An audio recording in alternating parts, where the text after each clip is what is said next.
Olá, meus irmãos, sejam bem-vindos a mais um vídeo desse canal. Eu me chamo Eduardo e hoje quero falar com vocês um pouco sobre a identidade adventista.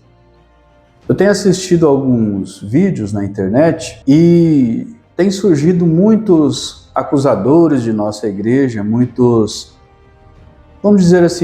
inimigos da nossa igreja, pessoas que atacam a igreja adventista a todo momento e, de fato, essas pessoas, eles têm causado uma imagem ruim da igreja adventista. Muitas vezes nós, na condição de adventistas, nós até queremos responder algo, só que muitas vezes aquela pessoa que se indigna ao ver esses acusadores não tem uma resposta para dar, ou talvez não tenha o conhecimento exato para estar dando. É fato que nós vemos muitos pastores adventistas respondendo a esses acusadores e eles sempre trazem as mesmas acusações, acusando a igreja adventista de ser seita, falando que a igreja adventista adora Ellen White ou coisas nesse sentido, né? E todas essas acusações já foram respondidas por pastores adventistas que, por sinal, trazem uma resposta muito forte, né? Uma resposta muito boa, vamos assim dizer. Pastores como, por exemplo, Leandro Quadros, né? Professor Leandro Quadros, Dr. Rodrigo Silva, tem o pastor Eleazar do canal Fala Sério Pastor, pastor Michelson Borges, pastor Sérgio Monteiro, pastor Adriano Cecílio, e todos esses são pastores que têm dado uma resposta à altura a essas falsas acusações. E uma coisa que eu estive pensando é que, para nós respondermos a essas acusações, muitas vezes é necessário que nós conheçamos a história da nossa igreja. Porque uma vez que nós conhecemos a história da nossa igreja, a identidade profética da igreja adventista, o contexto em que surgiu a igreja adventista, não há como negar que a igreja adventista, ela é a igreja de Deus. Nós dizemos que a igreja adventista, ela tem uma verdade a ser pregada que outras igrejas não têm pregado, né? Então, por isso nós dizemos que a igreja adventista, ela é o remanescente bíblico. Então, quando nós conhecemos a história da nossa igreja, com certeza fica mais fácil para dar a resposta a esses falsos acusadores. E nesse vídeo de hoje, então, eu quero convidar você a ler algumas passagens comigo do livro de Daniel. Porque para nós entendermos o surgimento da igreja adventista, o papel da igreja adventista no tempo em que estamos vivendo, e é importante também conhecer o tempo em que estamos vivendo, para isso então nós temos que temos que conhecer o livro de Daniel. O livro de Daniel, ele é um marcador temporal. Através do livro de Daniel nós temos a revelação de acontecimentos históricos, e o livro de Daniel, ele nos posiciona no tempo em que estamos vivendo. Então, para nós conhecermos um pouco, vamos ler algumas passagens do livro de Daniel. Eu quero ler com vocês uma passagem que está no livro de Daniel, no capítulo 7, no verso 25. Aqui diz o seguinte, né? No capítulo 7, vai falar sobre o sonho de Daniel, o sonho que Daniel teve sobre 4 animais, né? Vai falar sobre um leão, sobre um urso, um leopardo, e fala sobre um 4º animal, que fala que é um animal terrível e espantoso, o qual Daniel viu, e ele ficou muito espantado ao ver aquele animal. E é dito que aquele animal tinha 10 chifres, e que entre esses 10 chifres surgiu um outro chifre, chamado de chifre pequeno, ao qual ele arrancou os últimos 3 chifres daqueles 10. Então você lê tudo isso aqui no capítulo 7, e quando nós chegamos no verso 25 do capítulo 7, o texto diz o seguinte: proferirá palavras contra o Altíssimo, magoará os santos do Altíssimo e cuidará em mudar os tempos e a lei. E os santos lhe serão entregues nas mãos por um tempo, 2 tempos, metade de um tempo. Então, ao ler esse texto aqui, o que nós vamos absorver aqui nesse momento, o ponto em que nós vamos focar, é que quando fala sobre o tempo que os santos seriam entregues nas mãos desse animal terrível e espantoso, né? quando você lê o próprio livro de Daniel, vai ser revelado que esses animais representam governos, né? Representam poderes. Por exemplo, esse sonho dos 4 animais, ele faz um paralelo com a estátua de Nabucodonosor, que também representava 4 reinos, né? A partir da Babilônia.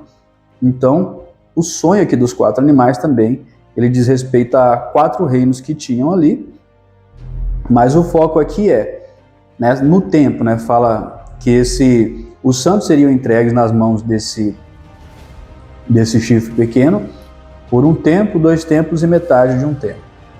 Isso aqui em profecia, né, 3 tempos e meio, que se traduz em 3 anos e meio, que dá 1260 dias, né, que em dias proféticos, cada dia significa um ano, então 1260 anos. Essa profecia está falando que os santos seriam entregues nas mãos desse poder por 1260 anos. Mas o ponto que eu quero chegar aqui é no capítulo mais à frente. Nós vamos lá para o capítulo 12. Aqui do capítulo 7 nós subtraímos a seguinte informação, que esse poder iria reinar por 1260 anos, né? Um tempo, 2 tempos e metade de um tempo. Quando nós chegamos aqui então ao capítulo 12, aqui no título do capítulo 12 diz o tempo do fim. E vai falar, né, que nesse tempo se levantará Miguel e tal. O ponto aqui, vamos para o verso 4. Aqui o anjo, né, que veio dar a revelação para Daniel, no verso 4 do capítulo 12, ele diz: Tu, porém, Daniel, encerra as palavras e sela o livro até o tempo do fim. E aí ele continua, né? Muitos o esquadrinharão e o saber se multiplicará. Então, o anjo está falando aqui para Daniel para ele selar esse livro até o tempo do fim. Porque Daniel, ele queria entender a profecia das 2.300 tardes manhãs, ele queria entender a visão que ele teve, né, do bode e do carneiro, que vai ter aqui nos outros capítulos aqui. Capítulo 8 vai ter a visão sobre um bode e um carneiro, e Daniel, ele queria entender essas visões que ele teve. Mas o que o anjo diz para Daniel? Encerra as palavras e sela o livro até o tempo do fim. Muitos o esquadrinharão e o saber se multiplicará. Então, o anjo diz para Daniel: Daniel, a revelação desse livro, desses acontecimentos que você viu, não é para o seu tempo, apenas encerra o livro e sela, porque isso diz respeito ao tempo do fim, e no tempo do fim o saber se multiplicará. Aqui o anjo estava falando sobre o quê? Muitas pessoas pensam que o saber aqui que o anjo menciona é tecnologia, ciência, mas o saber mencionado pelo anjo aqui é o saber sobre o livro, conhecer sobre o livro, né? Que o saber ia se multiplicar e muitos iriam esquadrinhar, muitos iriam entender esse livro aqui. Aquilo que Daniel não estava entendendo no tempo do fim, muitos iriam entender, é isso que o anjo está falando. Então aqui no verso 6, mais ou menos na metade do verso, vai dizer assim, ó, aqui perguntando, né, quando se cumprirão estas maravilhas? E aí no verso 7, ouvi um homem vestido de linho que estava sobre as águas do rio, quando levantou a mão direita e a esquerda ao céu e jurou por aquele que vive eternamente, que isso seria depois de um tempo, 2 tempos e metade de um tempo. Então, a própria revelação do anjo ali disse a Daniel que esses acontecimentos seriam depois de um tempo, 2 tempos e metade de um tempo. E o próprio texto aqui vai falar também, como nós lemos, que esses acontecimentos seriam no tempo do fim. Então, o que o livro de Daniel no capítulo 12 nos traz de revelação? Que quando acontecesse tudo isso aqui, seria o tempo do fim, estaria iniciando o tempo do fim, e que no tempo do fim, o saber iria se multiplicar e muitos iriam esquadrinhar esse livro. E o texto também diz que o tempo do fim começa quando? Após o período de um tempo, 2 tempos e metade de um tempo, né? Que no verso 7 diz que isso seria depois de um tempo, 2 tempos e metade de um tempo. Ou seja, quando se cumprissem essa profecia, quando se cumprisse essa profecia de um tempo, 2 tempos e metade de um tempo, que dá 1260 dias, que em profecia dá 1260 anos, quando se cumprisse essa profecia, se iniciaria então o tempo do fim. E para mim saber então quando foi que começou o tempo do fim, eu tenho que saber quando se cumpriu essas profecias. E quando foi que se cumpriu essas profecias? Essa profecia que fala de um tempo, 2 tempos e metade de um tempo. Ali fala, essa profecia fala ali quando você lê no capítulo 7, falando sobre o chifre pequeno, né, que é o poder ao qual seria entregue nas mãos dos santos, né, que seriam pisados por um tempo, 2 tempos e metade de um tempo, que esse poder cuidaria em mudar os tempos e a lei. Se você voltar aqui no verso 7, né, vamos ler aqui novamente, ó. Deixa eu ver aqui, a partir do verso 24 do capítulo 7. Os 10 chifres correspondem a 10 reis que se levantarão depois daquele mesmo reino. Aqui no caso falando, né, o anjo revelando a Daniel aquele sonho que Daniel teve sobre o quarto animal aqui especificamente, né, que esse animal tinha 10 chifres.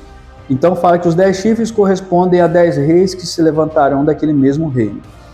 Esses 10 reis que se levantaram desse mesmo reino, ele tem a ver ali com a região de Roma, a Itália, né, aquele reino dividido, onde Roma foi invadida pelas 10 tribos bárbaras, e essas 10 tribos se tornaram 10 reinos ali, né? É um tempo de Roma dividido. Mas depois, Roma tomou o poder novamente, e aí quem que subiu ao poder depois dessas 10 tribos?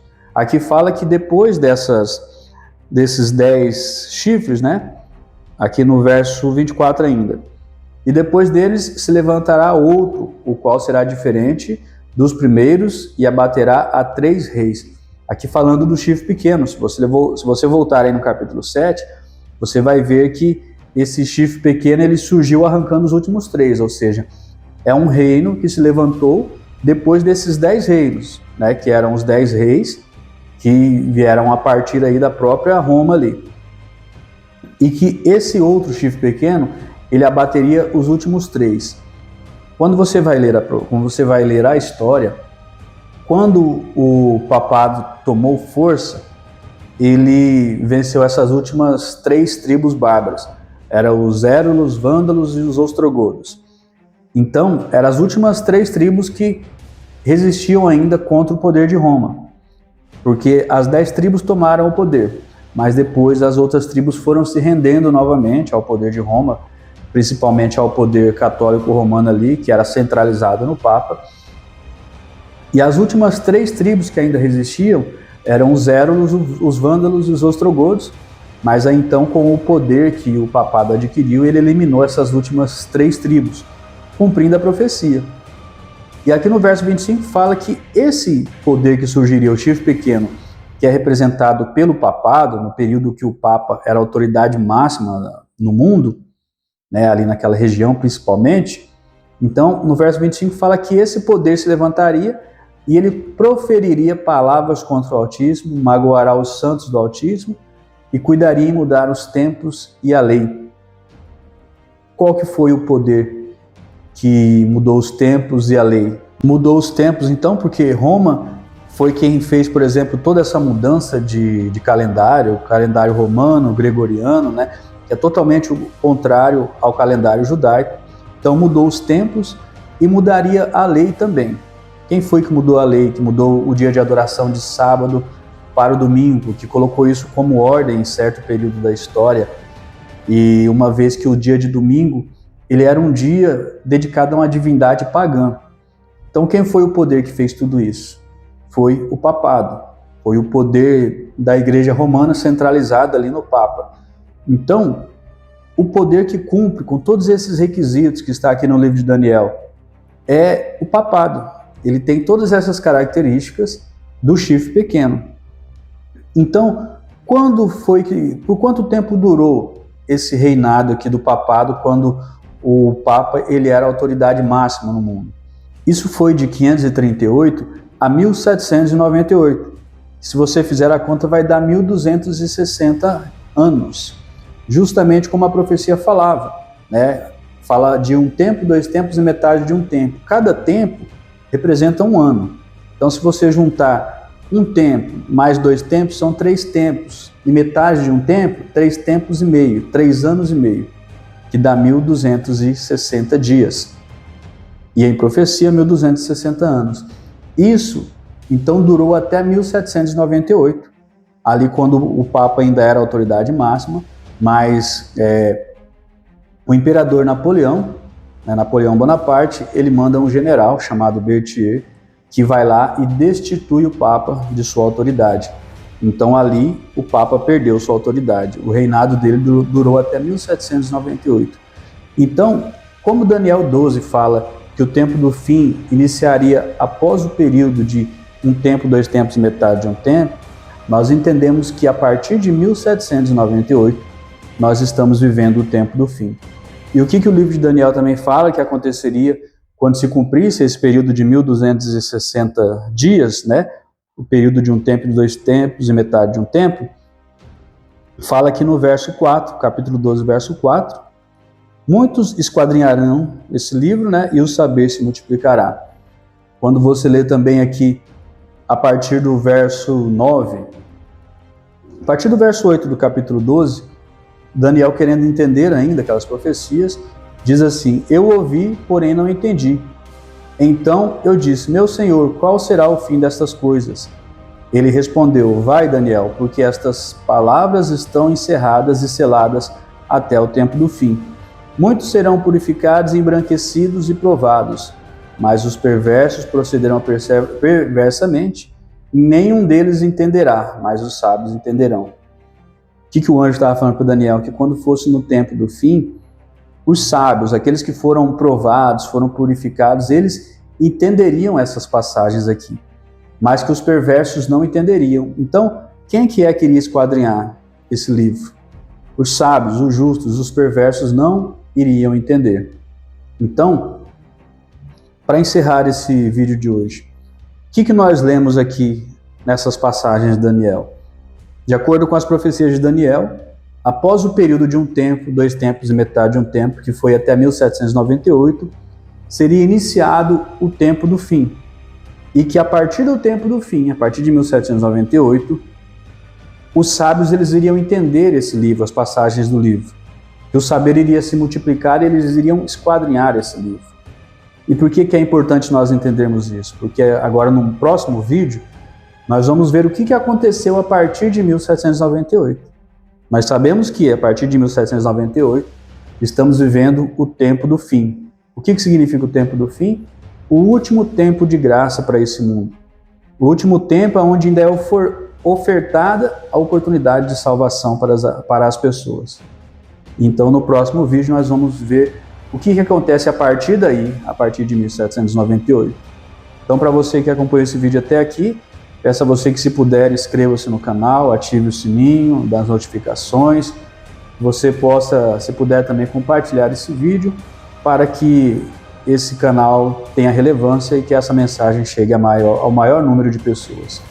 Esse canal agora nós vamos trabalhar com o intuito de fortalecer a identidade adventista. Nós, como adventistas, temos que conhecer a história da nossa igreja para então nós podermos explicar para as outras pessoas, o que diz lá a carta de Pedro, que nós estejamos preparados para dar razão da nossa fé. Então, um forte abraço, fiquem todos com Deus e até o próximo vídeo.